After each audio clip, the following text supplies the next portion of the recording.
Praise the lord. ప్రభు యొక్క నామమునకు మహిమ కలుగునుగాక.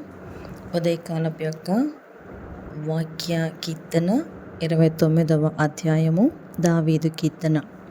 దైవపుత్రులారా, యెహోవాకు ఆరోపించుడి, ప్రభావ మహత్యములను యెహోవాకు ఆరోపించుడి. యెహోవా నామమునకు చెందవలసిన ప్రభావమును ఆయనకు ఆరోపించుడి. ప్రతిష్ఠితములగు ఆభరణములను ధరించుకొని ఆయన ఎదుట సాగిలపడుడి. యెహోవా స్వరము జలముల మీద వినబడుచున్నది. మహిమగల దేవుడు ఉరుము వలె గర్జించుచున్నాడు. మహాజలముల మీద యెహోవా సంచరించుచున్నాడు. యెహోవా స్వరము బలమైనది. యెహోవా స్వరము ప్రభావము గలది. యెహోవా స్వరము దేవదారు వృక్షములను విరుచును.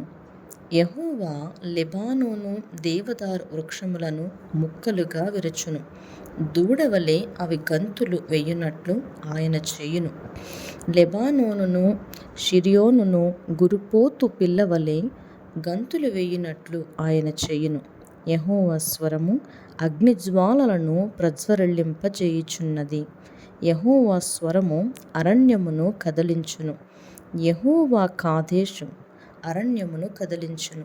యెహోవా స్వరము లేళ్లను ఈనచేయును. అది ఆకులు రాల్చును. ఆయన ఆలయములో నున్నవన్నీయు ఆయనకి ప్రభావము అనుచున్నవి. యెహోవా ప్రళయ జలముల మీద ఆసీనుడాయెను. యెహోవా నిత్యము రాజుగా ఆసీనుడై ఉన్నాడు. యెహోవా తన ప్రజలకు బలమును అనుగ్రహించును. యెహోవా తన ప్రజలకు సమాధానము కలుగజేసి వారిని ఆశీర్వదించును.